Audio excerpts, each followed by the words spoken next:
مساء الخير أحبائي وأعزائي مع قناتكم قناة الملكة والأمير. قصتنا النهاردة قصة جميلة ورائعة جدا جدا، وأي واحد يتمنى إنه يسمع القصة دي. حقيقي قصة المثلية الجنسية سواء للرجال أو النساء قضية لابد أن الكل يتبناها، وهي عبور من الجحيم.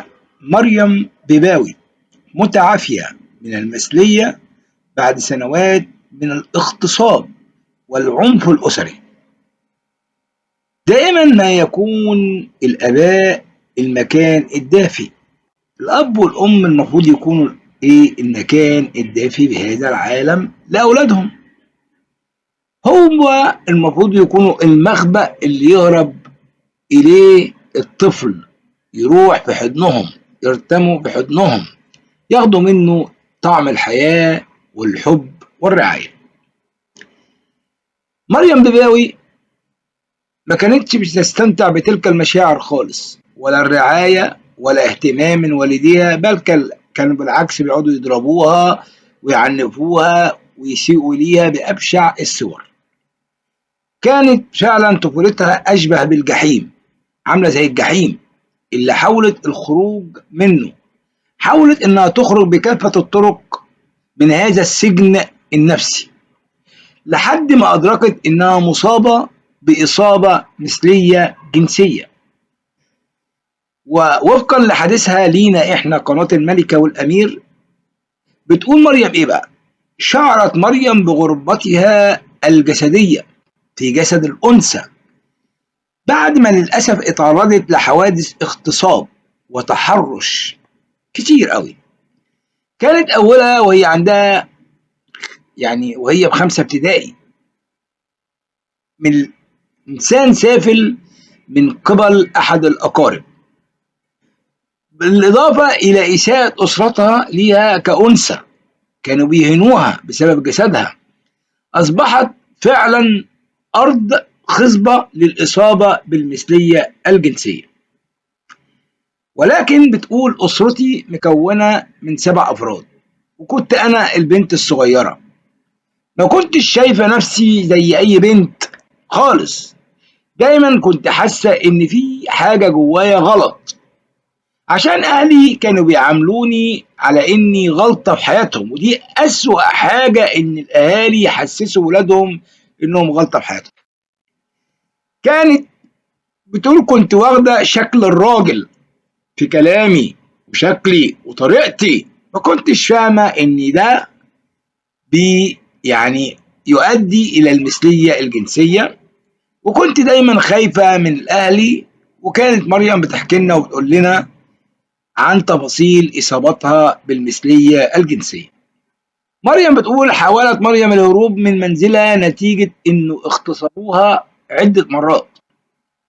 راحت إلى سطح منزلها برضو، ولكنها لم تتمكن من الهرب. هناك أيضا من قام باغتصابها، إلى أن استقرت في الشارع حتى أصبحت مدمنة. دمار شامل لمريم بيباوي خلاها إنها تحاول تدور إنها تنتحر أكتر من 20 مرة.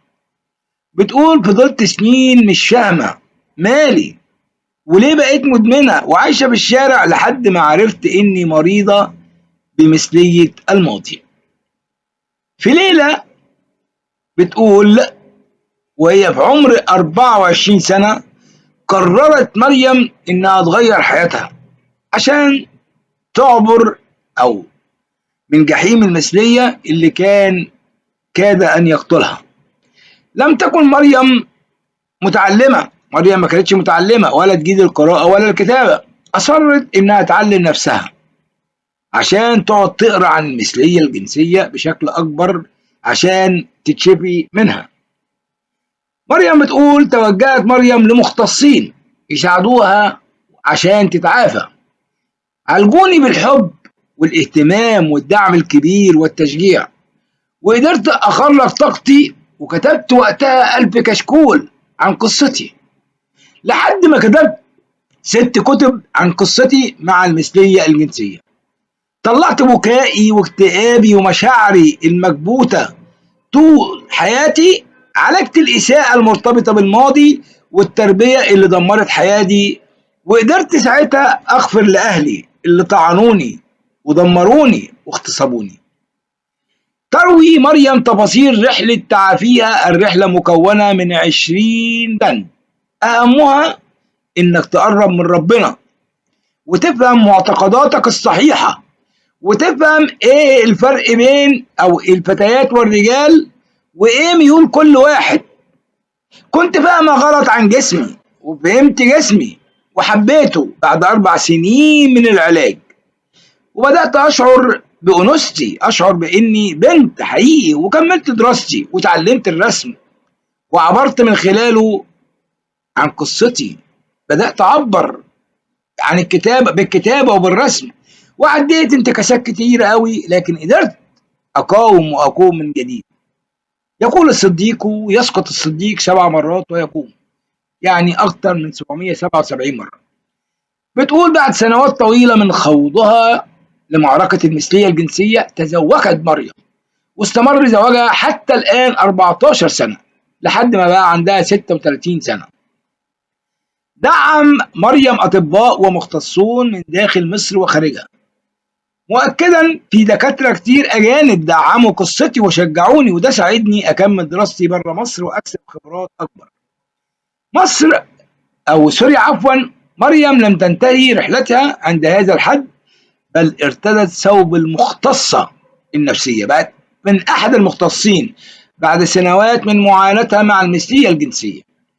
أصبحت محاضرة عن المثلية الجنسية، بالإضافة إلى الإرشاد النفسي والاضطراب ما بعد الصدمة وصدمات الطفولة والإرشاد الزوجي. لم تتلقى لوما من الحاضرين اللي كانت بتديهم المحاضرات، بل كانوا في استقبال مبهر لها ومشجعين وداعمين. مريم بتختم كلامها وتقول: يا جماعة، المجتمع فيه مثليين كتير جدا جدا جدا، ومش فاهمين المثلية مش جنس فقط، والمثلي شخص غير مؤذي، لكن هو اللي بيعاني لوحده، وصراعه كبير نتيجة الأهل والتربية ونظرات المجتمع. حقيقي لازم كلنا كمصريين نقف جنب الناس دي. أنا ما بقولش إن هم صح، لكن بقول دول مرضى ولابد من علاجهم، ولابد إن إحنا حتى لو استطعنا إن إحنا نسفرهم، لأن دول أولادنا وأولاد المجتمع المصري اللي أكيد شافوا ظلم من أهاليهم وعانوا كتير قوي. أشكركم على محبتكم مع قناة الملكة والأمير، ويا رب يكون الفيديو عجبكم. شكرا لمحبتكم. سلام الرب يكون معكم.